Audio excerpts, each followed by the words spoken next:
దయగల తండ్రి నామానికి మహిమ ఘనత ప్రభావాలు కలుగును గాక. ఇదిగా వాక్యము అనే యొక్క మా ఛానల్ ద్వారా వాక్యాన్ని వింటున్న మీ అందరూ కూడా శుభోదయం, వందనాలు.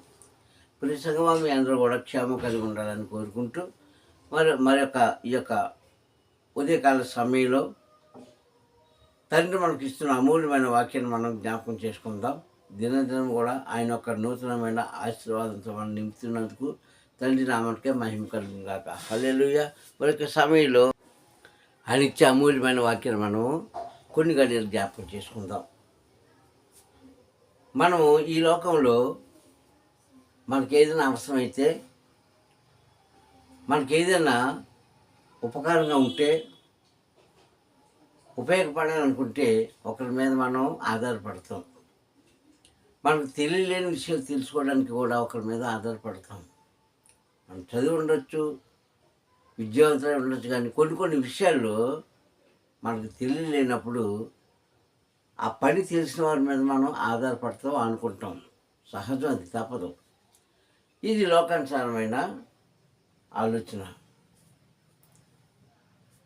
అయితే మనం శాశ్వతంగా ఉండవలసింది ఎవరి మీద, మనం శాశ్వతంగా నమ్మవలసింది ఎవరినంటే సర్వాధికారిని తండ్రినే అని లేఖనం బోధిస్తుంది.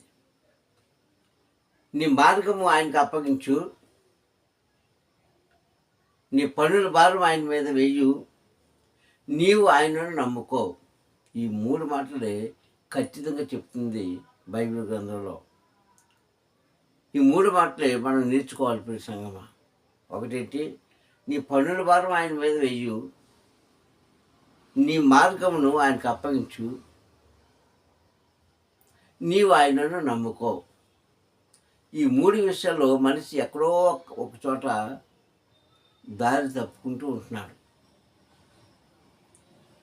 మన భారాన్ని ఆయన మీద వేస్తే నమ్మకం ఉండట్లేదు, నమ్మితే మన మార్గంలో, ఆయన మార్గంలో మనం నడవట్లేదు. ఏదో ఒక దగ్గర, ఏదో ఒక చోట, ఏదో రకంగా పడిపోతూనే ఉన్నాం మనం.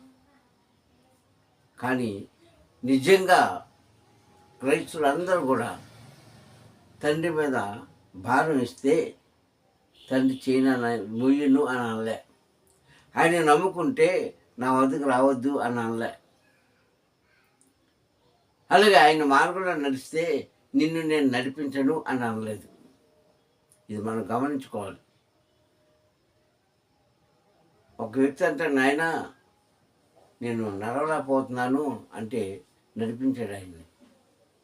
ఎక్కడ నడిపించాడు? నీటి మీద. హల్లెలూయా. నీటి మీద పేతురు నడిపించాడు కదా. ముందు కోరుకున్నాడు. కోరుకుంటే మత్తయి సువార్తలో కోరుకుంటే ఏమైంది? ఆ కోరిక ప్రకారంగా పేతురు వెళ్ళాడు, బాగానే ఉంది. కొంత దూరం వెళ్ళాక పడిపోయాడు. మరలా వచ్చేటప్పుడు ఏం చేశాడు? ఎత్తుకొని తీసుకొచ్చాడు ఆ పేతుర్ని? లేదు, ఆయనతో పాటు నీటి మీద నడిపించాడు. పడిపోయాడు అక్కడ, పైకి లేపాడు పేతురు గారిని. పేతురు గారు లేపినప్పుడు మళ్ళా ఆయన దగ్గరికి వస్తున్నప్పుడు ఎలా వచ్చాడు? ఆయనతో పాటు ఆయన వెనకాలే నడుచుకుంటూ వచ్చేసాడు నీటి మీదే. నడిపించాడండి. నీకు శక్తి లేనప్పుడు నేను నడిపించేది ఆయనే. నీకు ఆలోచన లేనప్పుడు ఆలోచించేది ఆయనే. నీకు ఆత్మ బలం లేనప్పుడు ఆత్మ బలాన్ని ఇచ్చేది ఆయన, అంటే ధైర్యం. ఇవన్నీ కూడా దేవుడు ఇస్తుంటాడు. అందుకే ఆయన మార్గాన్ని నీ మార్గాన్ని ఆయనకు అప్పగించాలి. ఆయన నమ్ముకోవాలి. ఆయన మీద మనం ఆనుకోవాలి. ఎలాగా? బ్రతికినంతకాలం కూడా. ఏదో మనకి కార్యం జరిగిందని ఒకలాగా, కార్యం జరగలేదని ఒకలాగా కాదు, కానీ బ్రతికినంత కాలం కూడా ఆయన మీద మీరు ఆనుకొని ఉంటే ఖచ్చితంగా తండ్రి మీరు చేస్తారు. అందుకే అంటున్నాడు, నీ పనుల భారాన్ని ఆయనకు అప్పగించు, నీ మార్గాన్ని ఆయనకు అప్పగించు, నీవు ఆయన మీద ఆనుకో. ఈ మాటలు కీర్తన భాగంలో 37వ అధ్యాయంలో రాయబడి ఉన్నాయి.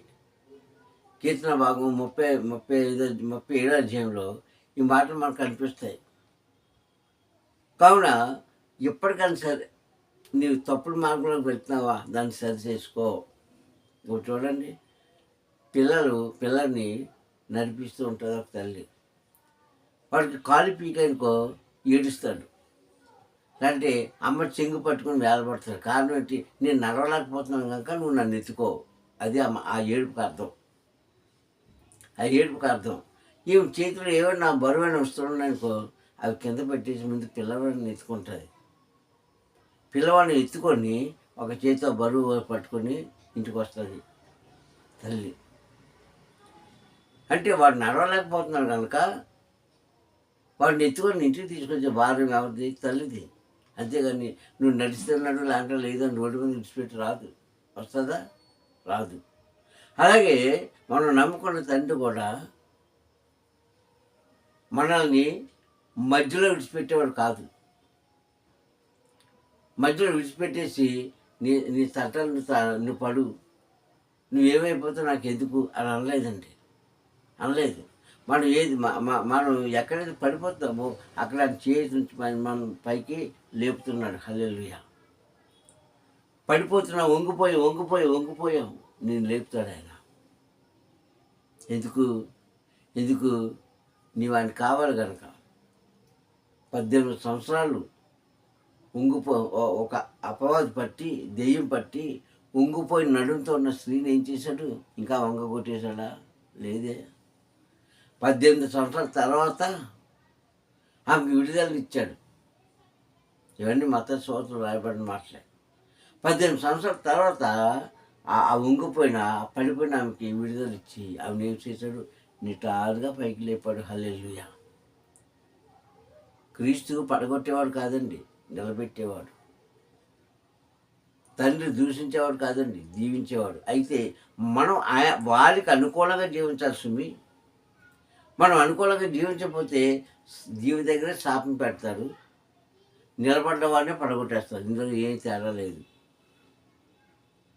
నిలబడ్డవాడినే పడగొట్టేస్తారు. నువ్వు ఎప్పుడైతే ఆయన నమ్ముకుంటావో ఇప్పుడు సంగమా, ఆయన ఏం చేస్తాడంటే పడిపోతున్నాను పైకి లేపుతుంటాడు. నడవలేని వాడిని సంకనెత్తుకుంటాడు. 18 సంవత్సరాల నుంచి బాధపడిన స్త్రీకి, ఆ నడువు వంగిపోయిన స్త్రీకి ఏం చేశారు? నిటారుగా చేశాడు. హల్లెలూయా.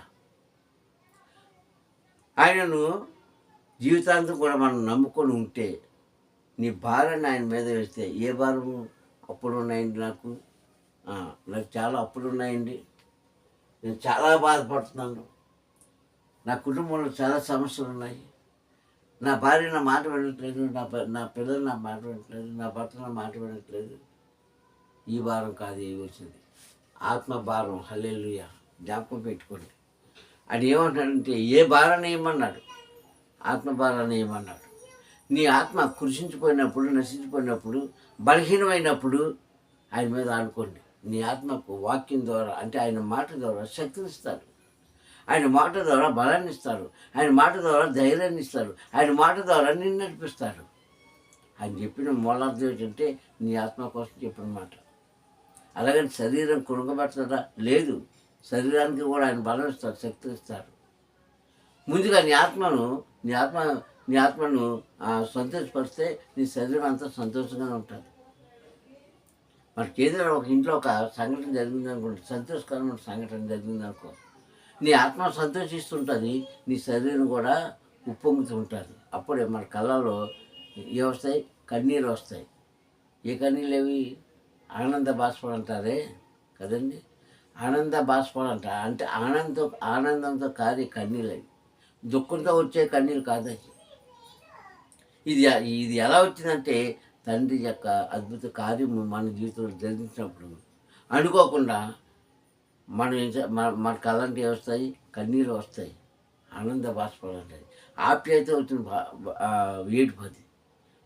దుఃఖంతో వచ్చిన ఏడుపు కాదు, ఆప్యాయతతో ప్రేమతో వచ్చిన ఏడుపు అది. కావున అప్పుడు సంగమా, మనం పడిపోతున్న వాడిని లేపేవాడు అంటే మనం ఆయన మీద పూర్తిగా పూర్తిగా అనుకోగలుగుతున్నాం ఈరోజు. అనుకుంటే విజయమే. కానీ అంటే ఆయన మీద అనుకోవడం అంటే ఆధారపడలేకపోతున్నారు అంతే.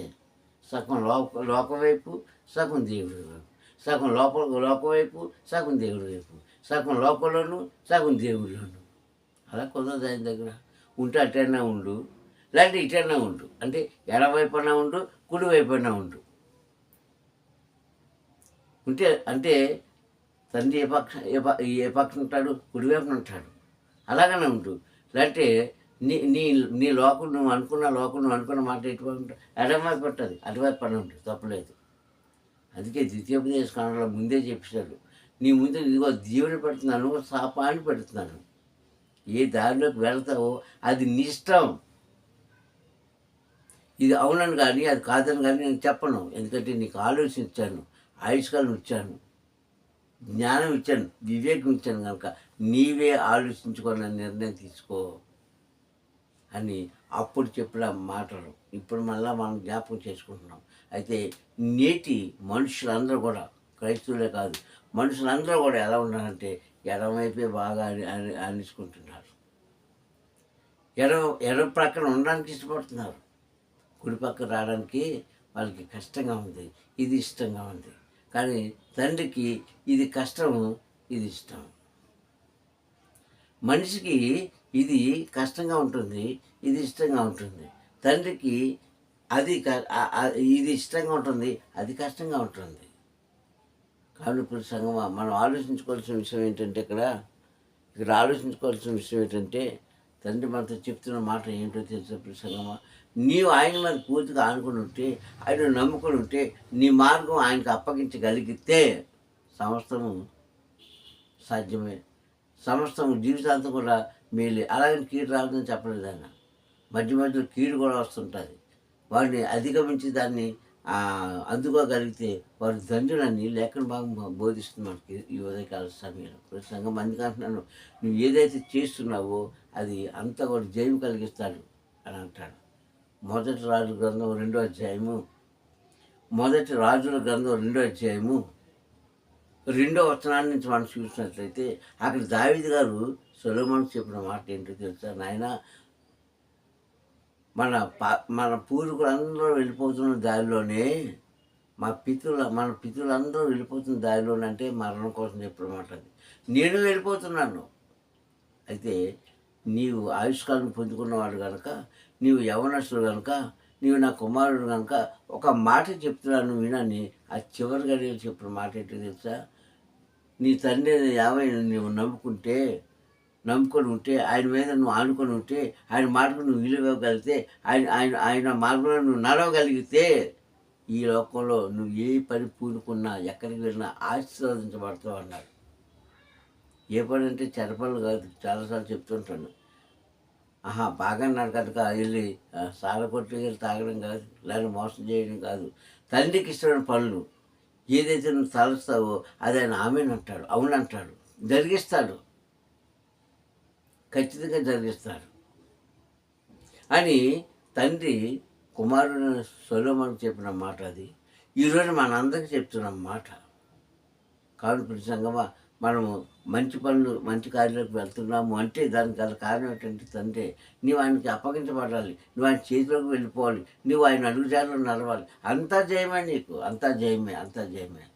కానీ ఏమీ లేకుండా ఈరోజు నాయన నాకు అది కావాలి, ఇది కావాలి, అలాగ ఉండాలి, ఇలాగ ఉండాలి, నా పిల్లలు ఈ పూజిస్తూ ఉండాలి, నా భార్య నా భర్త ఇలాగ ఉండాలంటే అది మనం ప్రవర్తన బట్టి ఉంటుంది, మనం మాట్లాడే మాట బట్టి ఉంటుంది, మనం నడిచే దారిని బట్టి ఉంటుంది ప్రతిఫలం. అంతేగాని మనం ప్రార్థన చేసినట్టు ఆయన ఇచ్చాడు. ఆలోచిస్తారు, ఈ వ్యక్తి దానికి తగినవాడు కాదా, ఈమె సరైనదా కాదా అని మన హృదయాలను పరిశోధించి పరీక్షించి అప్పుడు ఆ వరాన్ని మనకిస్తారు. ఇలా వరం పొందుకున్న వాళ్ళు చాలామంది ఉన్నారండి బైబిల్ గ్రంథంలో. ఈ లోకంలో కూడా ఉన్నారు చాలామంది. అలా పొందుకోవాలంటే నీవు ఒకరోజు 2 రోజులు కాదు, నీ బ్రతుకు దినమంతా కూడా ఆయనకు లోబడి ఉండాలి. నీ బ్రతుకులంతా కూడా ఆయనతో నడవాలి. నీకు అప్పగించిన పని భారం ఆయనకు అప్పగించాలి, ఆత్మల భారం. అప్పుడు ఆయన ఖచ్చితంగా నీకు కోరికను తీరుస్తాడు. అందుకే 37 అధ్యాయాలు అంటాడు కదా ఆయన, నీ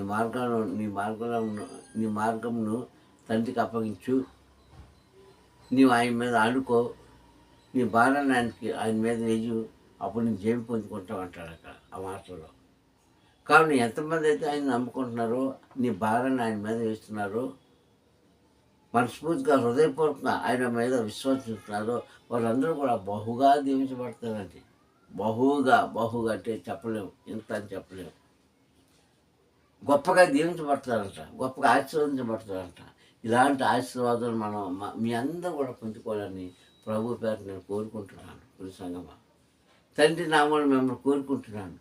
ఎందుకంటే ఇప్పుడు బ్రతుకుతున్న బ్రతుకు ఏదైతే మనం బ్రతుకుతున్నామో అది మనకు శాశ్వతం కాదు. పురి సంగమా, లగ్జరీకి అలవాటు పడిపోరు ఎవరు, ముఖ్యంగా నడి వయస్కులు, స్త్రీలు కానీ పురుషులు కానీ. యవనస్తుల మాట పక్కన పెట్టండి. ఇప్పుడు నడి వయసులో ఉన్నవారు వారు దేనికి అలవాటు పడిపోయింది, లగ్జరీకి అలవాటు పడిపోయి, అంటే విశాలంగా బ్రతకడానికి,